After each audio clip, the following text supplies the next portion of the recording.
연예인 B는 다양한 분야에서 활약하며 한때 전국민적인 사랑을 얻었던 인기 스타였다.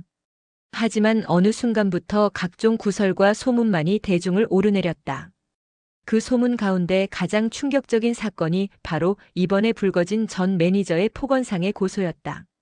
사건을 폭로한 인물은 B의 매니저로 4년간 함께 일해왔던 김성훈 가명. 저는 더는 참을 수 없었습니다. 누군가는 이 이야기를 해야 한다고 생각했습니다. 김성훈의 폭로에 따르면 B는 수년간 술자리에 자신을 강제로 부르고 스케줄과 관계없는 사적인 심부름을 지시하며 기분이 좋지 않다는 이유로 폭언과 물리적 위협을 반복했다고 한다. 문제의 사건이 발생한 날 B는 새 프로그램 계약을 앞두고 스트레스가 극심한 상태였고 이러한 감정이 매니저에게 고스란히 전달되었다고 했다. 특히 김성훈은 가장 괴로웠던 부분으로 술자리 강요를 꼽았다. 그는 이미 하루 종일 이동하며 스케줄을 소화한 상태였지만 B는 오늘 당장 와라라는 전화 한 통이면 새벽에도 술자리에 불러냈다고 한다.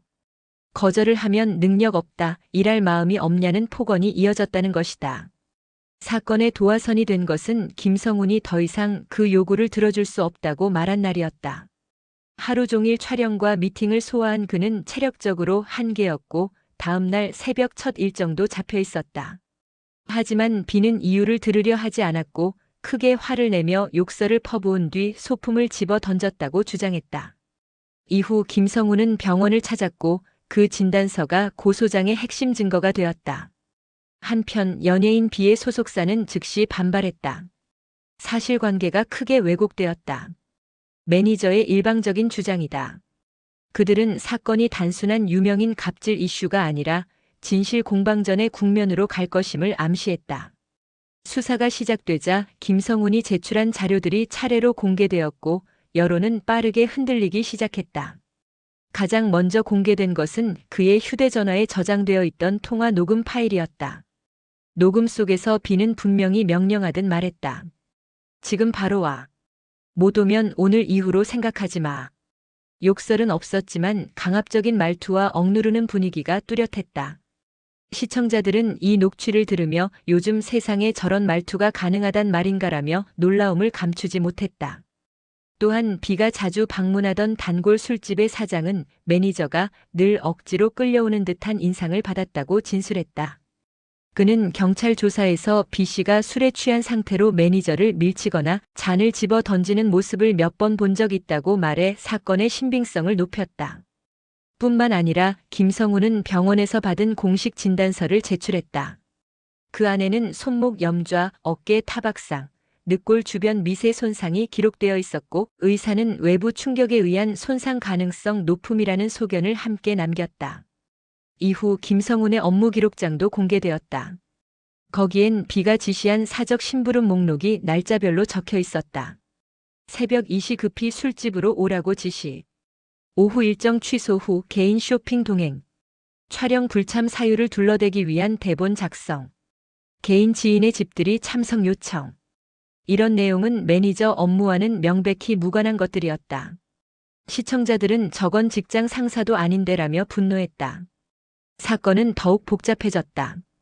B의 행동은 일회성 실수라기보다 반복적이고 구조화된 권력 남용처럼 보였기 때문이다. 반면 B 측은 여전히 결백을 주장했다. 그들은 김성훈이 개인적으로 해결해야 할 채무 문제를 회사가 도와줬다며 오히려 B가 그를 도와준 적이 많다는 반론을 제시했다. 하지만 이 주장은 곧 반박당했다. 김성훈은 그런 지원은 회사 차원의 복지일 뿐이며 갑질과는 무관하다고 밝혔다. 사건은 점점 누가 거짓을 말하고 있는지 가려내기 어려운 늪으로 빠져들고 있었다.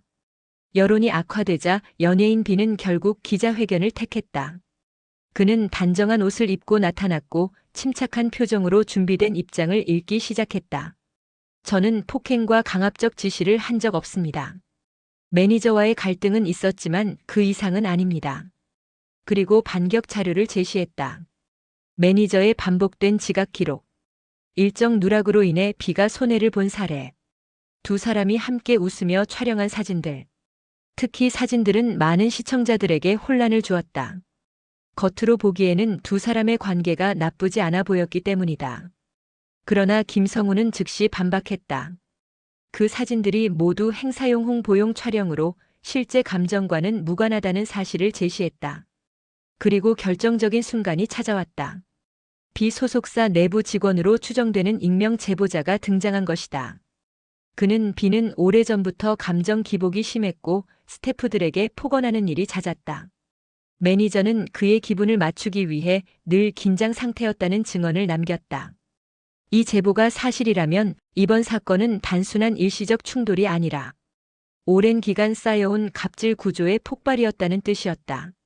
언론과 시청자들은 다시 김성훈에게 무게를 두기 시작했다. 그러나 B는 쉽게 물러서지 않았다. 그는 제 감정 표현이 과했던 점은 인정하지만 폭행은 사실이 아니다라는 입장을 유지했다. 사건은 진실과 거짓 사이에서 점점 더 복잡해져 갔다. 마침내 검찰 수사 결과가 발표되었다. 검찰은 B의 행동 중 일부를 상해 및 강요 정황이 있다고 판단해 기소 의견을 냈다. 이는 B의 혐의가 전적으로 인정된 것은 아니지만 단순 해프닝으로 치부될 수 있는 상황이 아니라는 의미였다. 연예인 B는 한동안 모든 방송 활동을 중단하게 되었다. 사건 이후 많은 시청자들은 이 사건이 단순한 연예인 스캔들이 아니라 사회 곳곳에서 벌어지는 갑질 구조의 축도라고 해석했다. 특히 매니저와 같은 보조 역할을 하는 사람들이 얼마나 열악한 환경에 놓여 있는지 다시금 돌아보게 하는 계기가 되었다. 사건은 이렇게 종지부를 찍었지만 남겨진 질문은 여전히 우리 사회를 향해 묻고 있었다. 우리는 결코 누군가의 희생 위에 서서는 안 된다.